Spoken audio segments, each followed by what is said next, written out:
Hello dear guys, एक और new video में आपका स्वागत है।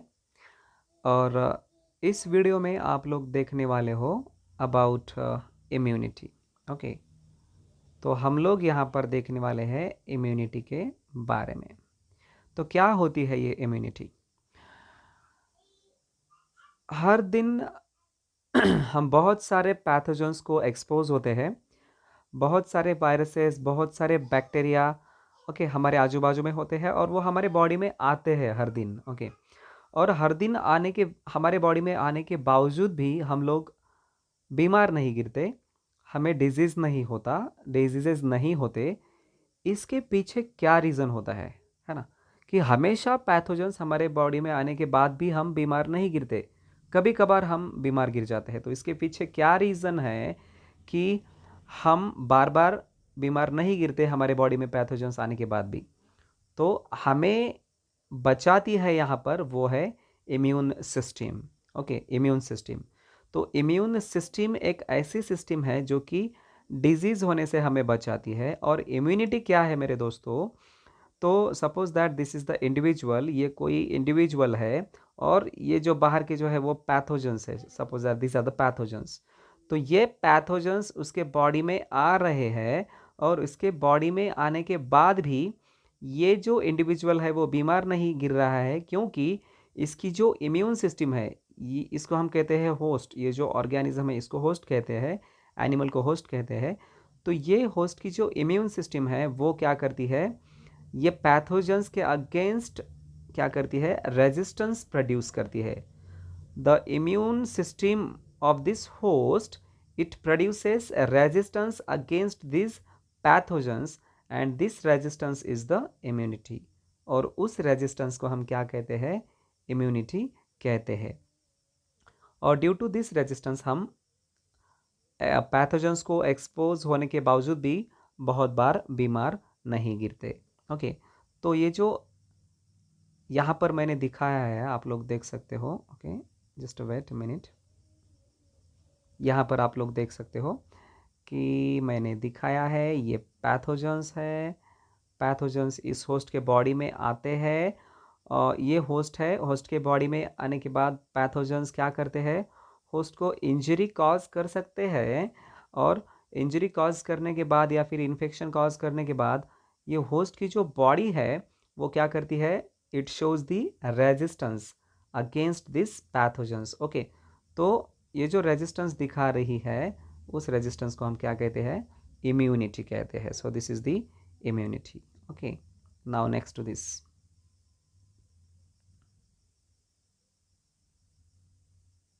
Wait a second. अब यहाँ पर देखेंगे इम्यूनिटी की डेफिनेशन।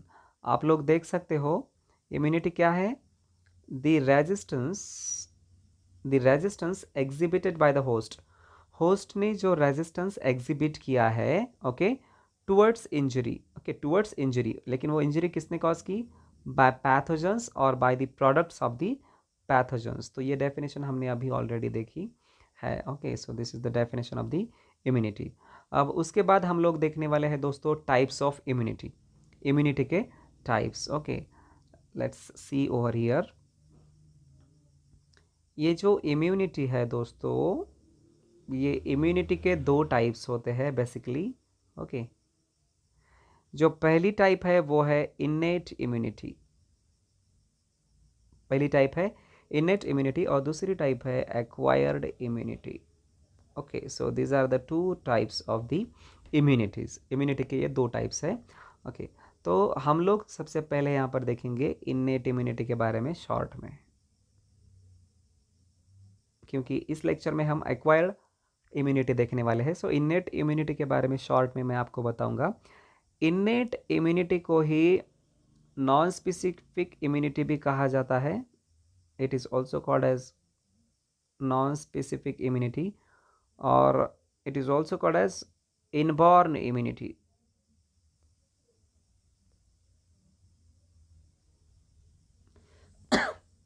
ओके, तो पहले हम देखेंगे इसको इनबॉर्न इम्यूनिटी क्यों कहा जाता है। नाम में ही है, as the word suggest, inborn. Inborn means from birth, from birth.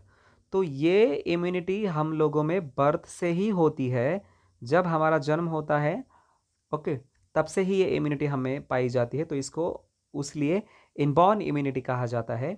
और इसको नॉन स्पेसिफिक इम्यूनिटी क्यों कहा जाता है? क्योंकि ये स्पेसिफिक नहीं है।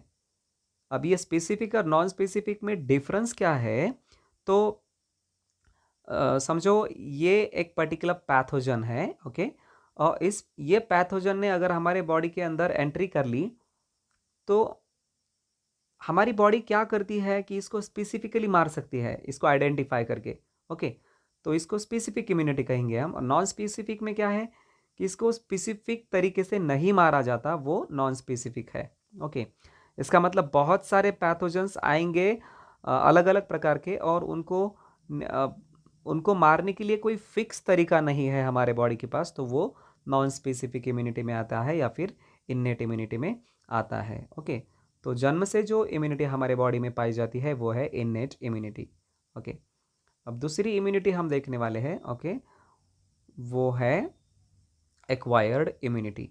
तो इम्यूनिटी का जो दूसरा प्रकार है वो है एक्वायर्ड इम्यूनिटी। तो किस इम्यूनिटी को हम एक्वायर्ड इम्यूनिटी कहते हैं?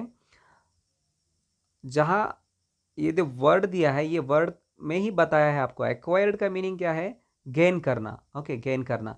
सो व्हाट इज द डेफिनेशन?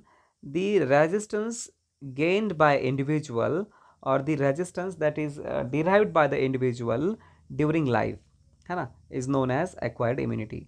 इसका मतलब एक्वायर्ड इम्यूनिटी एक ऐसी इम्यूनिटी है कि जिसमें इंडिविजुअल क्या करता है, रेजिस्टेंस गेन करता है ड्यूरिंग लाइफ जीते समय, है ना।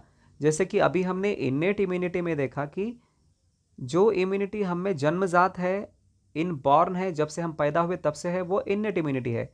लेकिन यहाँ पर देख सकते हो जो इम्यूनिटी, ओके, जो इम्यूनिटी ड्यूरिंग लाइफ, जो इम्यूनिटी ड्यूरिंग लाइफ हम में आ जाती है या फिर एक्वायर्ड की जाती है इम्यूनिटी, उसको हम कहते हैं acquired immunity. So this is the definition. और ये जो एक्वायर्ड इम्यूनिटी है, एक्वायर्ड इम्यूनिटी को ही एडेप्टिव इम्यूनिटी भी कहा जाता है।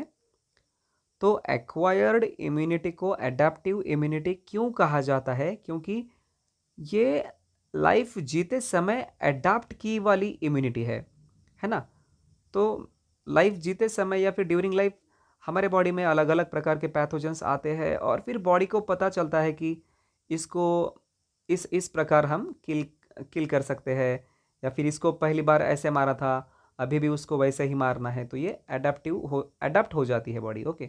और स्पेसिफिक है, इसका मतलब कि ये जो इम्यूनिटी है इसको हम स्पेसिफिक इम्यूनिटी कहते हैं। इसका मतलब क्या है कि समझो ये एक्स पैथोजन हमारे बॉडी के अंदर आ गया, तो इसको किल करने का जो तरीका है वो स्पेसिफिक है। ये वाई पैथोजन अगर हमारे बॉडी के अंदर आ गया, तो इसको किल करने का तरीका भी स्पेसिफिक है। ना ही सेम प्रकार का तरीका यूज करके दोनों भी पैथोजेंस को नहीं मारा जाता, ओके। तो स्पेसिफिक तरीके से मारा जाता है।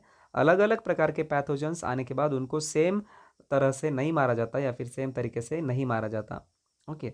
तो स्पेसिफिकली टारगेट करके उनको मारा जाता है। सो this is the acquired immunity. उसके बाद यहाँ पर देखो क्या दिया है, यहाँ पर बताया है कि पैथोजन और antigen enters into the body host, okay, host body. तो होस्ट के बॉडी में पैथोजेंस आ जाते हैं या फिर एंटीजन्स आ जाते हैं, जो बैक्टीरिया हो सकते हैं, वायरसेस हो सकते हैं, फंगस हो सकते हैं, या फिर कुछ और भी हो सकता है। तो वो पैथोजेंस होस्ट के बॉडी में आएंगे। होस्ट के बॉडी में वो पैथोजेंस आने के बाद the body of the host what it does, it produces the antibodies, okay. So immune system stimulate होती है, पैथोजन बॉडी में आने के बाद इम्यून सिस्टम स्टिमुलेट होती है, और वो इम्यून सिस्टम क्या करती है, एंटीबॉडीज़ तैयार करती है। एंटीबॉडीज़ क्या है, ये वाई शेप्ड मॉलिक्यूल्स है। This are the Y shaped molecules and they are also called as immunoglobulins. उनको हम इम्यूनोग्लोबुलिन्स भी कहते हैं। और वो एंटीबॉडीज़ क्या करती है, पैथोजेंस को न्यूट्रलाइज करती है या फिर पैथोजेंस को अलग अलग प्रकार से मारती है।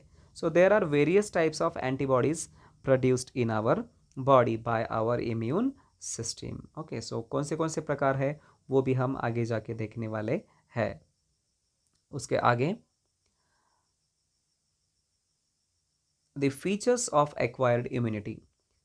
एक्वायर्ड इम्यूनिटी के फीचर्स कौन से हैं, या फिर एक्वायर्ड इम्यूनिटी के कैरेक्टर्स कौन से हैं। ये सवाल आपको एग्जाम में पूछा जा सकता है कि add a note on the features और characteristics of the acquired immunity. Okay, so हम लोग यहाँ पर 3 से 4 कैरेक्टरिस्टिक्स देखने वाले हैं। जो सबसे पहला कैरेक्टरिस्टिक्स है दोस्तों वो है स्पेसिफिसिटी। ओके, एक्वायर्ड इम्यूनिटी का पहला कैरेक्टर स्पेसिफिसिटी। तो ये स्पेसिफिसिटी क्या है, तो जब ये एंटीजन और पैथोजन हमारे बॉडी में आता है या फिर आते हैं, तो हमारी बॉडी में आने के बाद हमारी जो एक्वायर्ड इम्यूनिटी है वो क्या करती है, स्पेसिफिक एंटीबॉडीज तैयार करती है। जैसा कि मैंने अभी बताया है ना, समझो टाइफाइड का बैक्टीरिया आ गया तो उसके लिए स्पेसिफिक एंटीबॉडीज रहेंगे। कुछ अलग अलग प्रकार के वायरस, मतलब कुछ स्पेसिफिक, ये एक्स वायरस आ गया, स्पेसिफिक वायरस आ गया, स्पेसिफिक जेड वायरस आ गया, है ना। फॉर एग्जाम्पल मैं बोल रहा हूँ आपको। तो ये आने के बाद इनको किल करने के लिए ये एक्स के लिए कुछ अलग प्रकार के एंटीबॉडीज़ होंगे, वाई के लिए कुछ अलग प्रकार के एंटीबॉडीज़ होंगे, और जेड के लिए कुछ अलग ही प्रकार के एंटीबॉडीज़ हमारी इम्यून सिस्टम या फिर एक्वायर्ड इम्यून सिस्टम वहाँ पर तैयार करने वाली है। ओके, तो आप लोग देख सकते हो कि हमारी एक्वायर्ड इम्यूनिटी कैसे डील करती है पैथोजेंस के साथ। एक तो वो एंटीबॉडीज़ तैयार करेगी या फिर वो टी लिम्फोसाइट को भी स्टिमुलेट करेंगी, और टी लिम्फोसाइट्स जो है वो किस प्रकार एंटीजेंस को या फिर पैथोजेंस को किल करते हैं, ये भी हम आगे जाके देखने वाले हैं। ओके, तो ये पहली जो प्रॉपर्टी है वो है स्पेसिफिसिटी। इसका मतलब कि आने वाला जो पैथोजन है उसको स्पेसिफिकली टारगेट करके मारती है ये हमारी एक्वायर्ड इम्यूनिटी। ओके, या फिर किल करती है या फिर न्यूट्रलाइज करती है। उसके बाद जो दूसरी प्रॉपर्टी है डियर फ्रेंड्स एडाप्टिव इम्यूनिटी की, वो है डाइवर्सिटी। अब डाइवर्सिटी क्या होती है, तो एडाप्टिव इम्यूनिटी जो है, okay, adaptive immunity can identify or recognize vast variety and the diverse pathogens। Okay, तो ये बहुत ही ज़्यादा इंटरेस्टिंग बात है कि हमें पता है एटमॉस्फेयर में या फिर एनवायरनमेंट में न जाने कितने प्रकार के और कितने वैरायटी के पैथोजेंस पाए जाते हैं, है ना। अलग अलग वैरायटी के, अलग अलग प्रकार के पैथोजेंस पाए जाते हैं, और उन सभी अलग अलग प्रकार के पैथोजेंस को रिकॉग्नाइज करने की कैपेसिटी रखती है हमारी इम्यून सिस्टम। ओके, ये एक्वायर्ड इम्यून सिस्टम। तो ये जो सेकेंड प्रॉपर्टी है उसको हम कहते हैं डाइवर्सिटी। तो this is really very strange thing to identify all those different types of pathogens and keep all those different types of pathogens in memory. यहाँ पर हम लोग देख सकते हैं कि 1 साल पहले हमने अगर समझो किसी इंसान को देखा है, किसी इंसान को मिले हैं, तो वो इंसान अभी हमारे सामने आ जाए तो शायद हम उसको आइडेंटिफाई नहीं कर सकेंगे। लेकिन इम्यून सिस्टम, एक्वायर्ड इम्यूनिटी एक ऐसी इम्यूनिटी है, ऐसी इम्यून सिस्टम है जो कि 10 साल पहले या फिर 20 साल पहले या फिर 30 साल पहले भी कोई पैथोजन अगर हमारे बॉडी में आ गया है और वो आज आ जाता है, तो हमारे इम्यून सिस्टम को पता चलता है ये पैथोजन पहले हमारे बॉडी में आया था और उस पैथोजन को हमने किस तरह मारा है ना। ये मेमोरी में आगे जाके हम देखने वाले हैं। आगे जाके दूसरा पॉइंट भी है यहाँ पर, कैरेक्टरिस्टिक्स। ओके, तो ये डाइवर्सिटी हमने देखा है कि एडाप्टिव इम्यूनिटी क्या करती है, अलग अलग प्रकार के पैथोजेंस को, है ना, आइडेंटिफाई या फिर रिकॉग्नाइज करने का काम करती है। तो दिस इज द डाइवर्सिटी। उसके बाद जो तीसरा फीचर है दोस्तों, तीसरा फीचर है, this is the discrimination between self and non self molecules. Discrimination का मतलब है भेद, है ना, differentiate between the self and non self molecule. अगर हम हमारे बॉडी के बारे में देखेंगे तो हमारी बॉडी में 100 ट्रिलियंस ऑफ सेल्स पाए जाते हैं, है ना। Trillions of cells are found in our body, trillions. Okay, billion million से ऊपर, मिलियन बिलियन से ऊपर है। Trillions of cells are found in our body, और बॉडी के बाहर तो न जाने कितने प्रकार के पैथोजेंस पाए जाते हैं, है ना। तो हमारी जो इम्यून सिस्टम है या फिर जो एक्वायर्ड इम्यून सिस्टम है वो क्या करती है, हमारे बॉडी के सेल्स को और बाहर के सेल्स को डिस्क्रिमिनेट करती है, डिफरेंशिएट करती है। हमारे एक्वायर्ड इम्यूनिटी को पता चलता है कि हमारे बॉडी के सेल्फ सेल्स कौन से हैं और नॉन सेल बाहर से आए वाले मॉलिक्यूल्स कौन से हैं, बाहर से आए वाले सेल्स कौन से हैं। देखिए, इसका मतलब हमारी इम्यून सिस्टम बहुत ही ज़्यादा इफेक्टिव है, एफिशिएंट है टू आइडेंटिफाई और to discriminate between the self and non self molecules. तो ये भी एक प्रॉपर्टी है जो कि हमने अभी यहाँ पर देखी है। उसके बाद जो आखिरी प्रॉपर्टी यहाँ पर दी है वो है मेमोरी। ओके, तो हम मेमोरी के बारे में देखेंगे दोस्तों। Okay, wait a second here. Okay, memory, तो ये चौथी प्रॉपर्टी है। तो मेमोरी के बारे में हम देखेंगे, जैसा कि मैंने अभी बताया आपको थोड़ी देर पहले कि क्या होता है। समझो अगर कोई पैथोजन हमारे बॉडी में अभी आ गया, ओके, अभी हमारे बॉडी में पैथोजन आ गया, ये हम हैं, ओके। तो हमारे बॉडी में समझो ये पैथोजन अभी आ गया, तो अभी ये पैथोजन आने के बाद उसको हमारी इम्यून सिस्टम स्टिमुलेट होने के बाद इस पैथोजन को किल करती है या फिर न्यूट्रलाइज करती है। किस प्रकार किल करेंगी, या तो इम्यून सिस्टम ये वाई शेप्ड एंटीबॉडीज तैयार करेंगी या फिर T cells, T lymphocyte produce करके भी वो अलग अलग तरीके से इस पैथोजन को न्यूट्रलाइज कर सकते हैं, मार सकते हैं। ओके, तो ये किलिंग स्ट्रैटेजीज या फिर डिस्ट्रॉय करने के स्ट्रैटेजीज हम आगे जाके देखने वाले हैं। तो पहली बार ये जो पैथोजन आ रहा है, तो पहली बार इसको किस प्रकार मारते हैं, ये इम्यून सिस्टम क्या करती है, मेमोरी में रखती है। और अगर वही सेम पैथोजन अगली बार जब हमारे बॉडी में आ जाता है, वही सेम पैथोजन, वो 1 साल के बाद आए, 2 साल के बाद आए या फिर 10 साल के बाद आए, वही सेम पैथोजन जब हमारे बॉडी में फिर से आ जाता है, तो ये पहला जो एनकाउंटर था इस पैथोजन के साथ, वो इम्यून सिस्टम ने क्या किया है, मेमोरी में रखा था, और अभी दूसरे बार आने के बाद वो याद करती है कि हमने इसको पहली बार किस प्रकार से मारा था। उसी प्रकार की स्ट्रैटेजी यूज़ करके सेकेंड एनकाउंटर में अधिक स्ट्रांगली, ओके, स्ट्रांगली और क्विकली वो पैथोजन को मारा जाता है।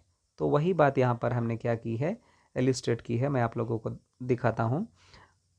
Let's see, the antigen enters into the host body first time. जब पहली बार एंटीजन हमारे बॉडी में आ जाता है तो adaptive immunity generates immune response. Okay, what the adaptive immunity does, it generates the immune response.